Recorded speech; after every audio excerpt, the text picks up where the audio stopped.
Asha, greetings and goodwill to you all. Once again, my fellow natural native earthly humans the world over. Yes, you don't know that this is yours truly, I, the Mystic Philosopher.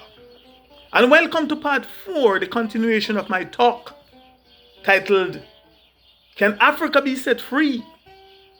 Can Burkina Faso, the land of upright people, be set free? Now, if you haven't watched or listened to part 1 through to part 3, I ask that you please do so before going forward with this part 4, or that you do so at your earliest convenience, in order to get what I'm talking about and the essence of what I am talking about. I highly recommend that you please do so.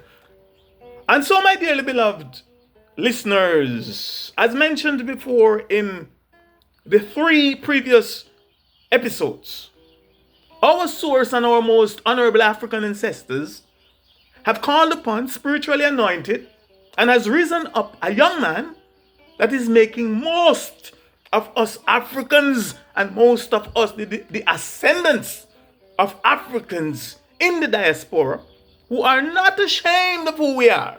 Those of us who are not traitors to our source and to our ancestors, or traitors to who we are.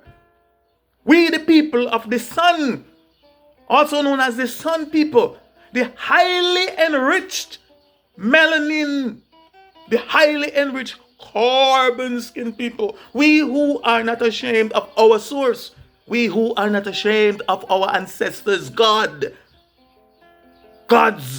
and goddesses, and nor are we ashamed of our most honorable African ancestors and our spirituality. This young man is making us extremely proud. He is a young man that is making us all, the aforementioned, extremely proud and indeed very optimistic, very hopeful, and very well assured of total victory over all his, and by extension, our enemies. His name is Ibrahim Traore, and he is the youngest president and leader of Burkina Faso, the land of upright people.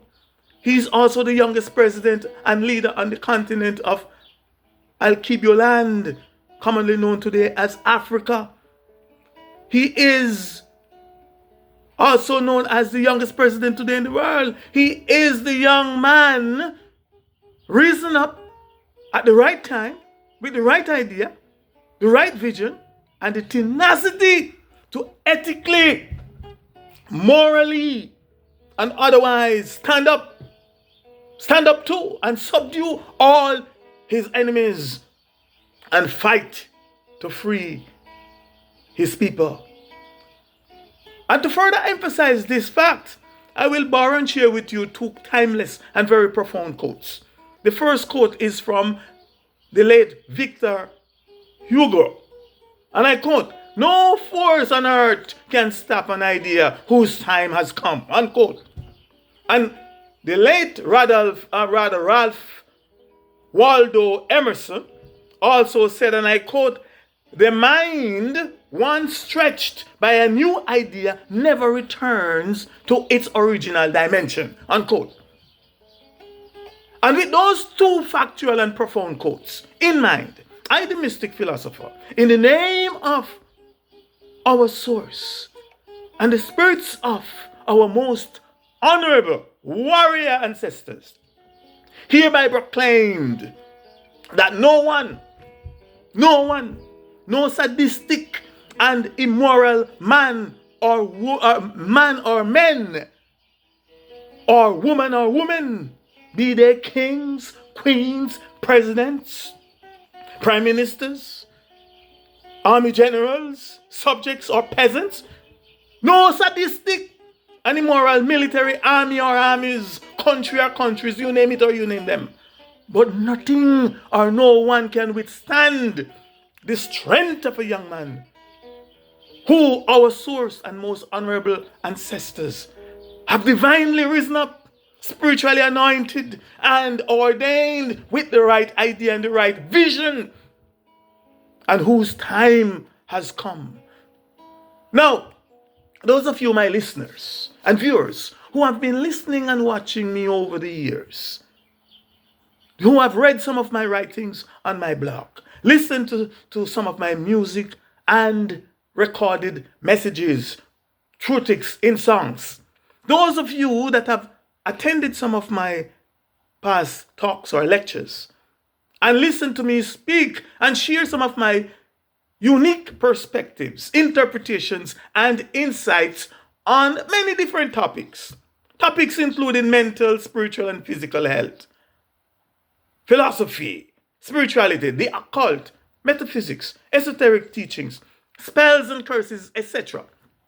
You will no doubt remember my very frequent talks, lectures, and songs on the subject of language, words, sounds, signs, symbols, and names.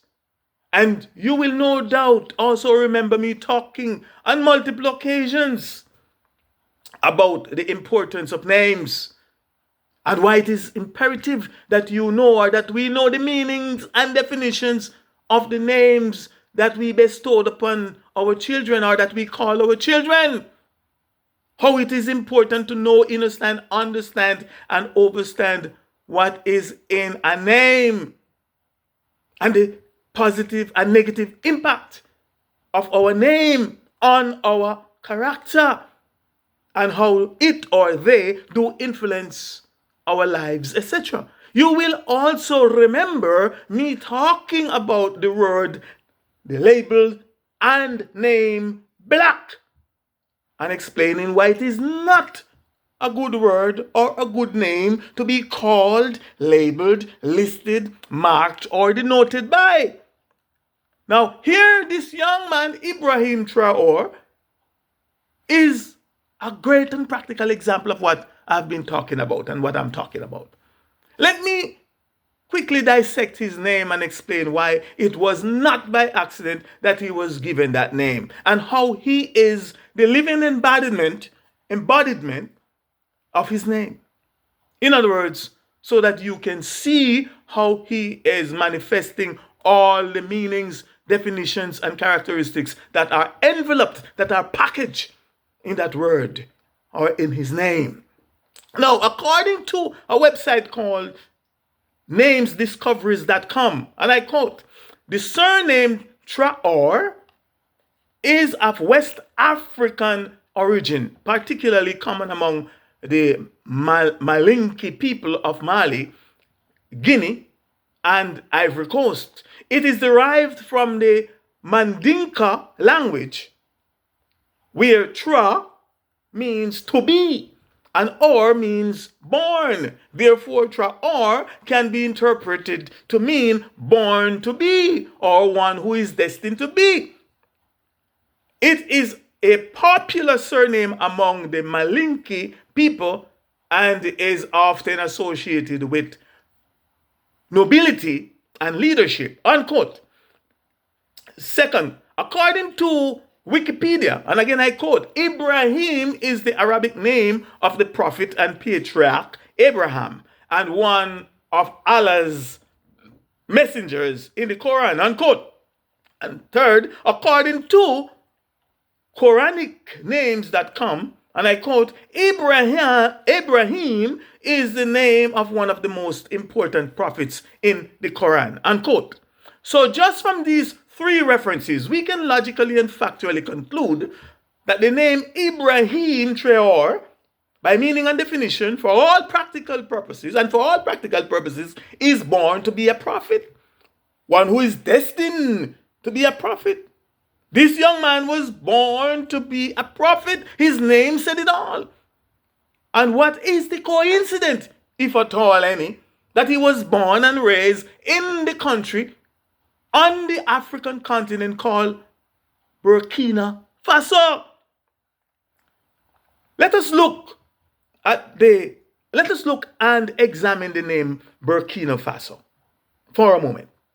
And in doing so, I shall also show and prove to you why the alien entity commonly called or commonly known as Satan the devil, along with his host of devils, are or is mad at the people of Burkina Faso because they have lost the temporary control that they once had over them. I shall show and prove to you that what is and what has happened and is currently happening with our people on the continent of Africa, and particularly the place called Burkina Faso, is a conflict. It is a war between good versus evil.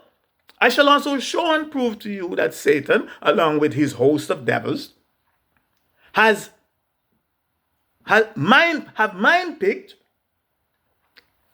brain-picked, hand-picked, and race-picked a group of people that are also called Satan's elect. Are also known as Satan's elites by those of us that are in the know. Yes, they are Satan's elect, Satan's elite. I shall also show and prove to you that Satan, along with his host of devils, have mentally, spiritually, physically, psychologically trained and molded them, his elects, into Satan and his host of devils' own image and likeness for the purpose of doing Satan's will. So don't expect anything better from them if you know them. And I shall also show and prove to you that Satan, the devil, along with his host of devils, have empowered them with all forms of his inspired evil forces, his inspired military armies and military weapons of mass destruction in order to drive fear into Burkina Faso people and to try and subdue them and for their continued slavery and exploitation. And if you ask me how, I know.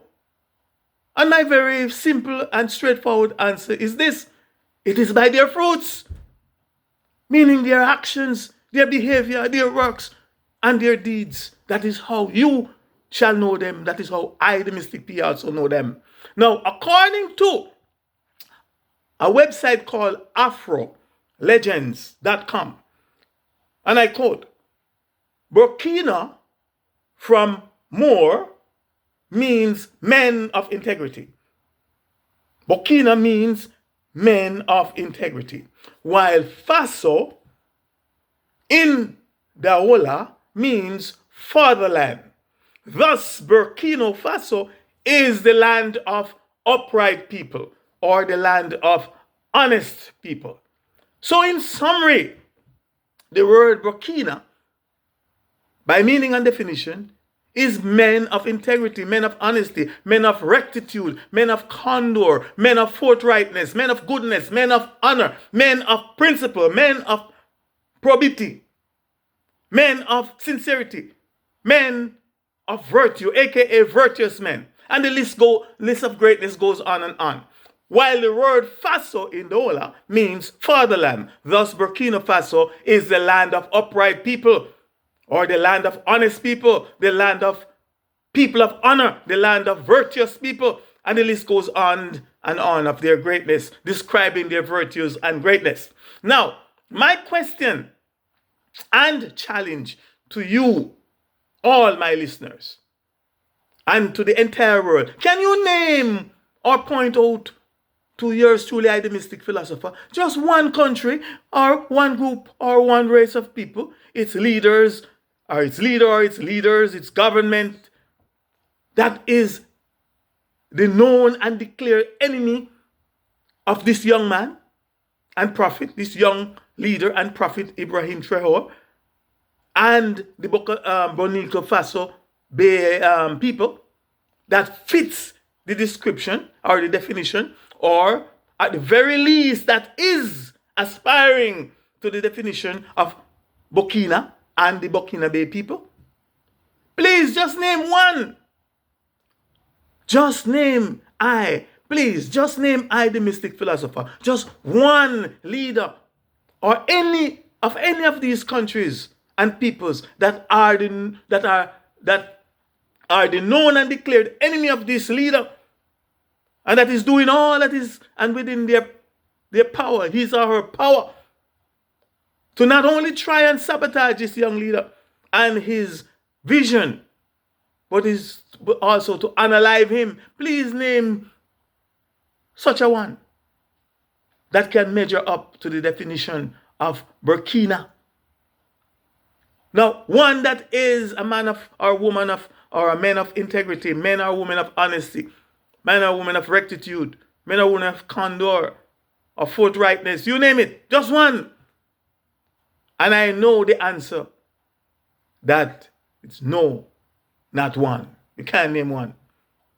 Now, please join me in the interest of time. Please join me in part 5 for the continuation of Can Africa Be Set Free? Can Burkina Faso, the land of upright people, be set free? In the meantime and between time, here is willing that you be more and more and much, much more, and definitely not be less. Don't be less, aka bless. And don't let no one be less you, for I am the Mystic Philosopher. Ashe, Ashe, Ashe, I say.